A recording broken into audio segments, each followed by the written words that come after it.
We're now joined by Ray McGovern in North Carolina. Ray, thanks for joining us. Welcome. Now, Ray, you used to go in legally. You used to go into the White House to brief the president. Now there's some other guy in the CIA, from the CIA, inside the White House. And I'm not quite sure what he was up to. Love your thoughts. What we're dealing with here. Well, I've been reflecting a lot on my service briefing in the morning, the president's daily brief to the chief advisors to Ronald Reagan and to Ronald himself if he woke up early enough. I've also been thinking about a more general and more important issue, and that is the difference between policymaking and intelligence work. There's a big, big difference. They go together in a certain sense, but it is essential to keep a respectful distance between the two. I'd like to show you from some practical examples why this is necessary. Truman, you remember when he started the CIA in 1947, he said, look, all I want is one analyst agency responsible only to me, not to the State Department, always defending their policies, not to the Pentagon, always saying the Russians are 10 feet tall. I want to hear the straight story. I want to hear it from you, okay? I'm going to pay you. You report directly to me. Whoa. He talked about untreated facts and unbiased intelligence. Now, I had the privilege of doing that. I was lucky because I was analyzing the Soviet Union for most of that time. And the Soviet Union was an important target, and it was not subjected to the vicissitudes of US policy toward Latin America, for example. So I was right at the core of some of the major things in the 70s, 80s, and 90s. Now, let me talk about the 70s. I was chief of the Soviet Foreign Policy Branch in 70, 71, 72. And of course, the big deal then was the Strategic Arms Limitation Talks, known by the acronym SALT. Were the Russians interested? Well, that was the first question. And we said, yeah, they're really interested. And Kissinger and Nixon said, why are they interested for all of a sudden? And we said, simple, China. What do you mean China? Well, you know the triangular game that was played. And we were able to advise the president not only on the specifics of the missiles and how far they could reach and what an anti-ballistic missile system could do or what it couldn't do, we were able to advise him on the policy. And I had 3 people in my branch devoted specifically to SALT. One of them was a fellow named Bobby Gates, who later achieved fame and fortune. But in this rotation, we had somebody with the delegation, with the negotiators in Vienna or Helsinki, where most of the talks took place, and one at CIA headquarters to make sense of the military jargon that was being thrown around, and then one writing up assessments about what the Soviets were really planning, what they're willing to give in on, and so forth, giving it to Director Helms for him to pass on. That was heady stuff. That was big. And as we got toward the end, it was really big, because I had a very good relationship with a fellow named Jack Matlock, who later became ambassador to the Soviet Union. He was running the Russian desk at State. We kept very closely in touch, but I didn't make any policy, and I kept out of the State Department, except for lunch, okay? Now what happens? The negotiations come to a fruition, and in May of 1972, they're the finalization, the signing of the anti-ballistic missile system and the interim agreement on offensive arms and a couple other agreements, okay? I went to Moscow. I was there. It was the most heady experience. We had let this thing go, and we had kind of prepared the president to answer the question. What were the questions? If I sign this, will you be able to tell me if the Russians violated? And we said, yeah, sure, we can. Well, how soon? Well, 7 days. 7 days, okay. So here we have the first, not Ronald Reagan, this is Nixon. Doverai a proverai, okay? Trust, but verify. Now, on the basis of our work and our support for the SALT delegation, we concluded those treaties. Now, if Nixon or Kissinger thought that we had some axes to grind here, that we really wanted a treaty or we really didn't want a treaty. In other words, if they didn't trust us, we would have been worthless to them. So those treaties now pretty much, well, the ABM treaty is, we exited it, it's dead. But what I'm saying here is that that's the kind of respectful distance you keep from the policymakers but as you're an intelligence officer. Now, why do I say all that? Well, we're talking about this whistleblower now who was inserted into the White House. I guess, you know, from the press reports, they seem pretty accurate that he was a CIA person seconded to the White House. Now, does this happen? It happens all the time. Did it happen back in the day? Never. Well, not never, but very seldom. Now, what am I saying? I'm saying once you get in the White House, then you have sort of axes to grind. Then you kind of, you assemble some power and you can make policy and you can advise people making policy. And it's a whole different ballgame and it's very, very seductive. Now, I encountered that myself when I was briefing. Most often, Vice President George H.W. Bush, Secretary Shultz, Secretary Weinberger, a whole assortment of national security advisors, some of whom ended up in jail, and the chairman of the Joint Chiefs of Staff. So there's a temptation to get on the team, you know? Bush would ask me questions about Nicaragua. I would answer, straight answer from what I gathered from the analysts there, and they were very unwelcome. And Bush would say, well, that's not what I'm hearing. I said, well, sir, I can give you a piece of paper on that. And I did. So let me just say that George H.W. Bush knew full well that I would never vote for him. How do you know that? Well, I didn't laugh at the appropriate times when they were taking on the Democrats. And I tried to maintain a professional position. Now, what does this all have to do with that whistleblower? Well, let me start with this story. It's a personal one. I think it might be of interest. After the SALT negotiations, I stopped being head of the Soviet Foreign Policy Branch. I started writing for the President's Daily Brief. This is under Nixon now. Okay, we called it the White House Support Group. Now, what happened then?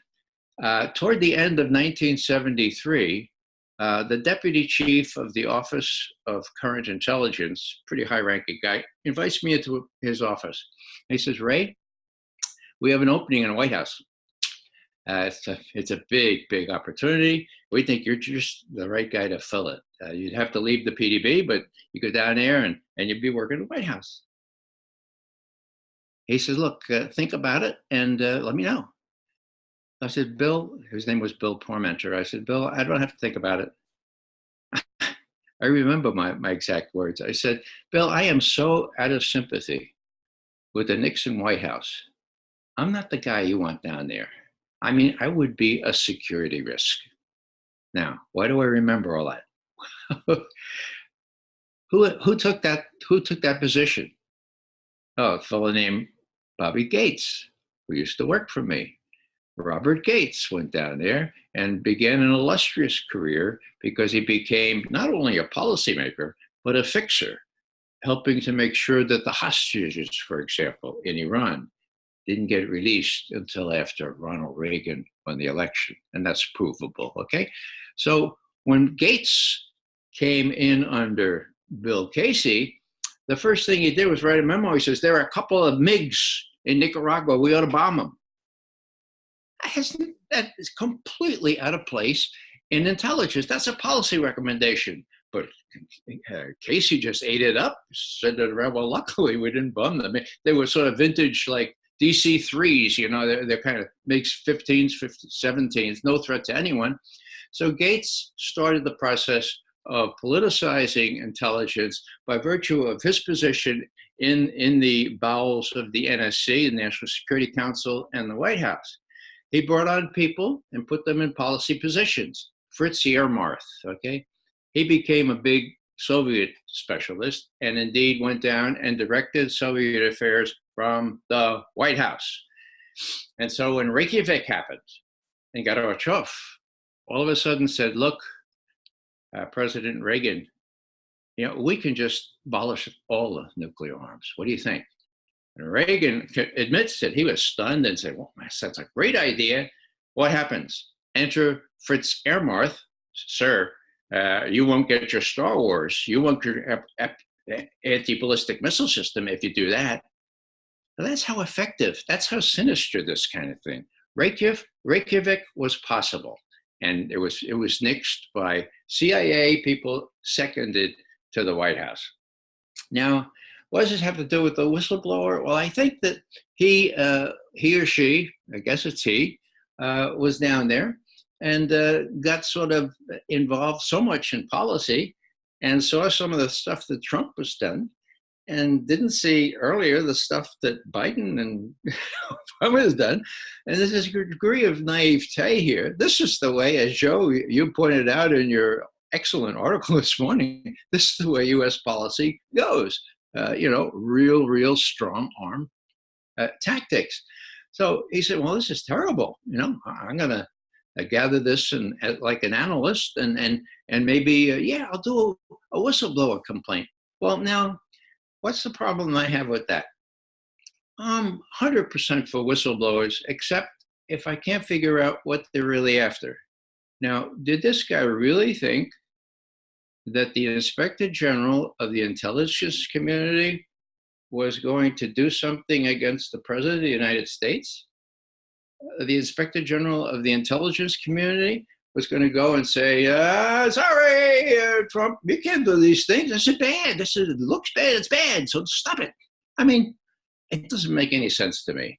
So I think even the Inspector General suggested there were certain, what do you say, indicia. I guess that means indications of bias on the part of this guy. You can very easily see you're working in the White House for Trump, you're going to have certain strong views. But in my view, it was completely out of place for this intelligence official to disagree with a policy issue and bring it to the attention of the intelligence, the IG, the intelligence inspector, and try to raise it to that level. Now, there are times when you need to do that, but they don't have the target as the President of the United States. Let me give you a couple of examples. One was during Vietnam, when my colleague, Sam Adams, who had the portfolio for Vietnam in the Central Intelligence Agency, the analysis portfolio, discovered that General William Westmoreland was lying through his teeth, that we were not winning, we were losing, and Westmoreland was about to get 268,000 more troops. So what did Sam do? He tried to get the straight story out, and he couldn't. So what did he do then? He went to the IG of the CIA and lodged a complaint against Director Richard Helms. Well, that's the way the system's supposed to work. I mean, Helms is part of the agency, unlike the president, but he was left to scorn. What about me? Did I have a chance to do this kind of thing? I did. And this, maybe I'll close with this and have questions if you like. During Vietnam, I used to have lunch with Sam Adams because he was sort of ostracized from everybody else. They said, Sam is right, but his shirt tails are always out and he's too pressing on his rightness. We don't want to have lunch with him. Okay, so I had lunch with him. And one time, it was August of 1967. We had lunch, and I said, Sam, I don't know how you explain.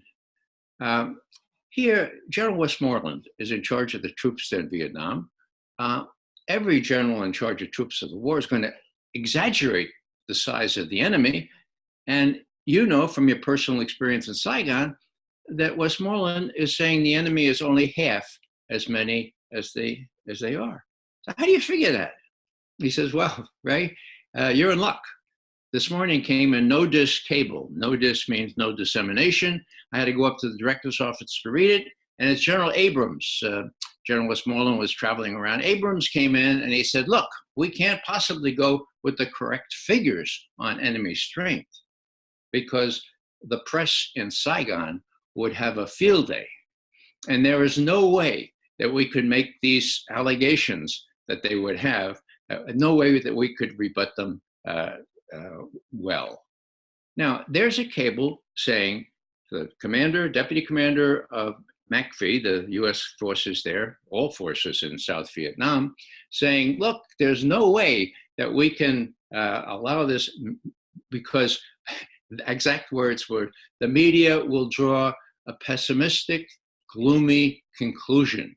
Whoa. So I said, Sam, you read that this morning? He said, yeah. And my mind went, wow. What needs to happen is somebody needs to get a copy of that cable, signed by General Abrams, take it down to the New York Times Bureau in Washington, and put it on the front page of the New York Times the following day. Now, does that sound strange? Of course it sounds strange today, but in those days, in that period, the New York Times would have done that. Could that have stopped the war? Well, who knows? But it certainly would have made quite a big thing out of what was going on. And of course, it was before Dan Ellsberg came forth with his. So what did I do? Well, I said, you should probably do that yourself, right? Try to get up there and somehow distract the secretary and burn a copy, make a Xerox copy, and give it to the New York Times. Would I do that? Well, no. I have five kids, 2 in college. Big mortgage. Oh, I know what I'll do. I'll wait until I become more senior and have more gravitas. And then if this kind of thing happens, then I'll speak out. Well, that was cowardly. I regret to this day. A lot of my good friends, a lot of people in the Army died in Vietnam when we could have stopped that earlier. So what I'm saying here is if you have a piece of paper, as Catherine Gunn did, okay, you'll be hearing from Catherine later, as Dan Ellsberg did ad infinitum with the thousands of thousands. If you have a piece of paper and it shows something that should be able to stop a war, my God, then I think you have an overweening, what do the ethicists call it, an overarching reason to adhere to your solemn oath to the Constitution of the United States and disregard, yeah, that's right, disregard the promise. Promise is important, of course they're important, but the promise you make when you sign a little thing saying if it has a secret label on it, I won't divulge it. Now, the whistleblower in question here didn't have any piece of paper like that. What he is saying in court would be called hearsay. Now, do I believe that that a lot of people told him these things? Yeah, sure they did. Do I believe that he was well-intentioned? Well, maybe that's what the inspector, that's what the head of the acting head of the National Intelligence Directorate says, but that doesn't matter. I mean, he's down there, he's an intelligence officer. He's lost sight of the fact that there's a real difference between intelligence and policy.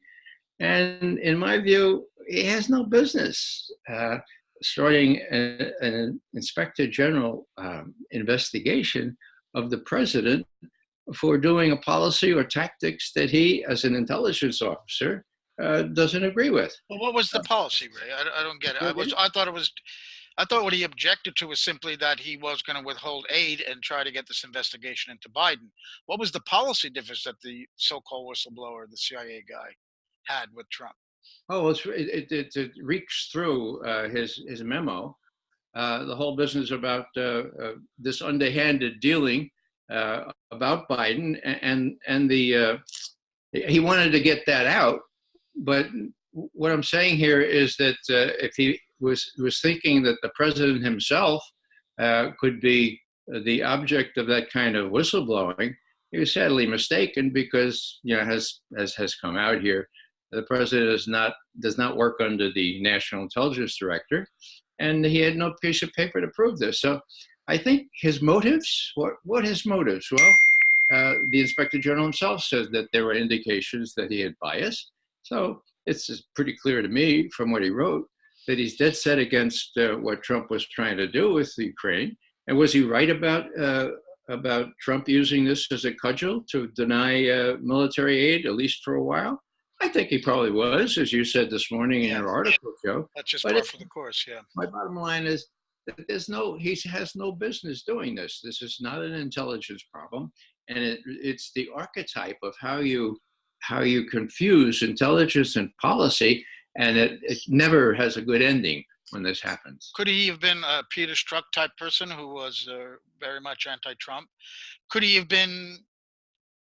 Did he do this all on his own? Could he have been put up to do this by someone? Sure, it's chances are. Well, he didn't do it on his own. Obviously, he had lots of sources, but there's been To make the complaint, I meant to make the complaint. articles about people that stay working in the White House that try to sabotage everything Trump does, and this is part and parcel of that kind of conspiracy within the White House to make sure that that Trump is exposed for the kinds of things that that U.S. policies have been doing for the last several decades. Witness what Joe Biden himself, call him Joe Bolton, Joe Biden himself did with respect to Officer Joe Bolton.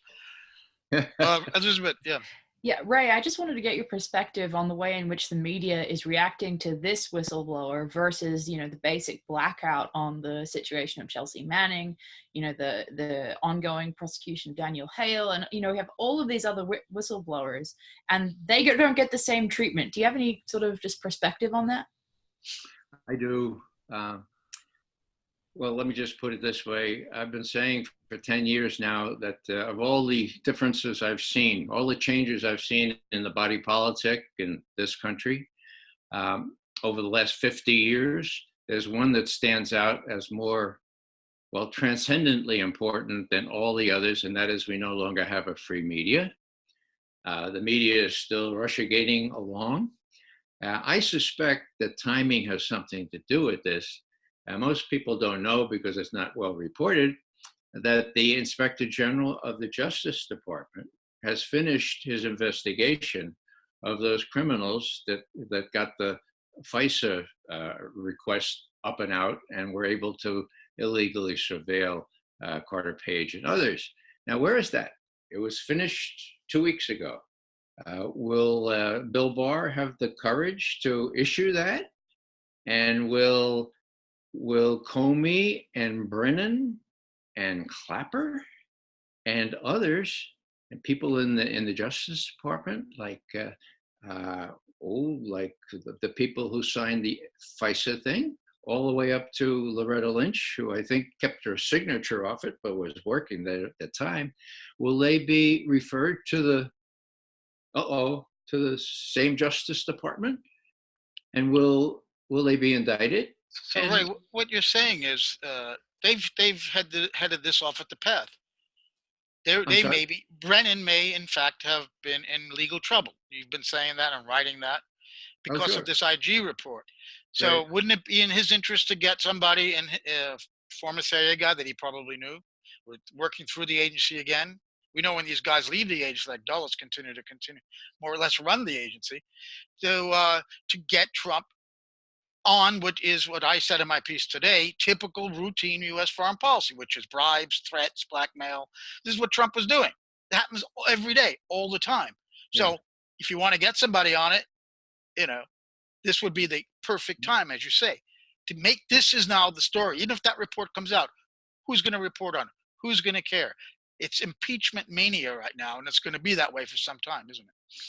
Well, that's precisely what I was trying to say in different words, namely that they need something to keep Russiagate going. And to the degree they have this monster distraction here in the impeachment process. Now, will Horowitz's, he's the Justice Department IG, will his report get due attention? I mean, it involves these miscreants at the highest level of the justice and intelligence. There's an excuse now not to give it due coverage. And, when we talk, Elizabeth, about the media, the media is feeding at the trough of the CIA. I mean, it's so clear. They get their leaks, they get their information from the CIA. it's very interesting how this whistleblower stuff was leaked in the first place. Who leaked it? You know, it's a legitimate question. The fact that Trump asks it shouldn't delegitimize it, you know. So yeah, they're out to get him still, and they're not going to stop. And I think that, in my view, and I'm not a domestic political analyst, but my guess is that the Democrats have shot themselves in the foot once again. Why did Nancy Pelosi? I mean, let's put it this way.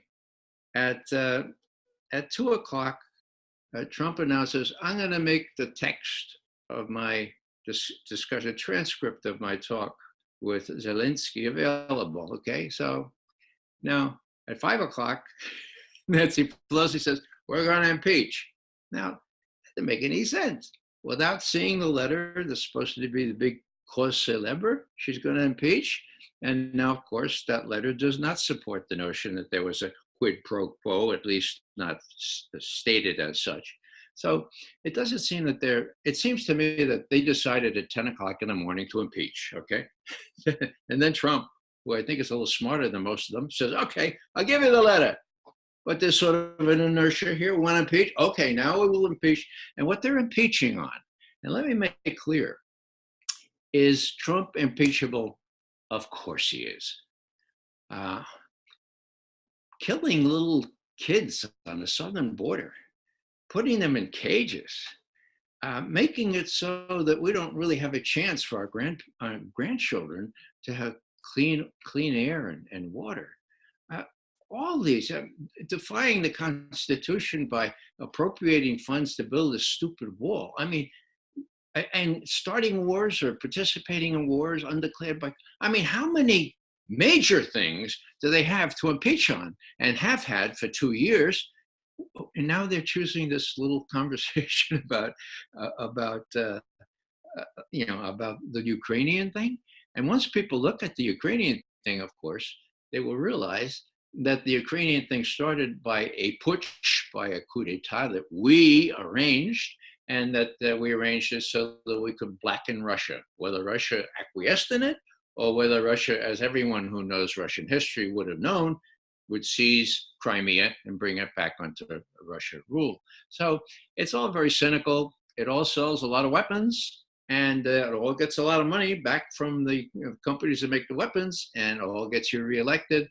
It's pretty cynical, and the media is part of the problem. That's why, just to bear with me here, when we used to talk about the MIC, the military-industrial complex, it's not that anymore, not just that. Eisenhower himself wanted to add Congress, okay? Now it's the military-industrial congressional intelligence media academia think tank complex, Mickey Matt. And I say media, all caps, because none of it will work unless the media is a full player in this.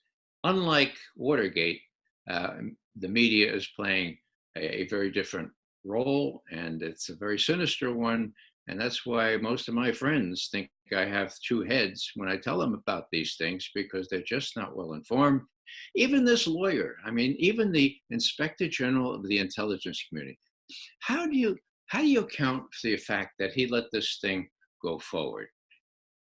Well, I account for it by incredible naivete in my sense.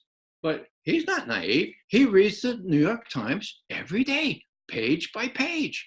So there is this naivete around, and it's shared by lawyers and by everyone else who looks to the traditional means of information and doesn't realize that it's really all stacked against against what the military-industrial congressional intelligence media think tank academia complex wants. Like Lavrov said in his speech, they manipulate public consciousness to twist the rules. But what the irony in this, Ray, is that what they're accusing Trump of doing is exactly what Joe Biden admitted on the record, on video, as having done, which is to use money as a bribe, basically, to withhold something the country wants. And he wanted this prosecutor fired. The prosecutor's looking into the company on which Biden's son was installed right after the coup. As I wrote, it's like a neo-colonial operation. You take over a country and then you put in your own people. Kerry's best family friend was in there. They made an American, the finance minister. She was an American citizen, finance minister of a foreign country. Monsanto went in there. So Biden should be investigated. That's the irony here. So my question is, will this, if that side of the story, I don't think it's going to get out. I think that it will not hurt Biden. I think they're making him an object of sympathy, a victim, and his poll numbers went up in a poll I saw yesterday. This is the strategy anyway of the Democrats, that they're going to get rid of Trump, or they're going to get rid of him. They're going to impeach because the Senate will never convict him. They want a wounded animal going into 2020, and they want Biden to be the person who was the victim of this, so he has to be elected. Yeah. What do you think of that? Well, again, this is a domestic matter, and I'm no great politician on this, but my guess is that that video speaks 1,000 words. Whether it's Tulsi Gabbard or some other courageous candidate going to raise that, or maybe one of the media in one of these debate things will say, "Now, Joe, what did you mean when you said that you will use a $1 billion loan guarantee? Deny that unless the Ukrainians fired their prosecutor general. What's it all about?" You know, and Joe would go around and say, "Well, now, Joe, you said you give them 6 hours to do it. Did they do it?" "Well, yeah, they did it in 6 hours." Well, then he's dead. I think Joe Biden is already dead. And maybe that's the wish father to the thought. But I think a lot of damage has been done to him. And I think the major candidates on the Democratic side really don't have to say a heck of a lot about it. But it will be raised, and it will damage him. And my goodness, every time he opens his mouth, he damages himself. So, sure. Yeah, that's I think part of the woodwork here. Well, Ray, thanks for joining us. You cleared something up. I did not know that there were CIA people seconded to the White House, and that they are inside the White House. That's very dangerous, as you pointed out, because they could very easily be seduced by being around the power and want to influence policy, which is not their job. And in this case, the guy found something that Trump may or may not have done wrong, but is par for the course, routine foreign policy, and they want to get him on that to distract from this coming Justice Department's IG report, which may have gotten to the bottom of Russiagate. So they're not only closing that off, but they may get to wound Trump as what they've wanted all along here. It's a pretty extraordinary story, Ray. Thanks for joining us. You're most welcome. And we'll be talking to you again soon, probably, about this as we learn more about this impeachment mania that's overtaken Washington here. Thanks a lot, Ray.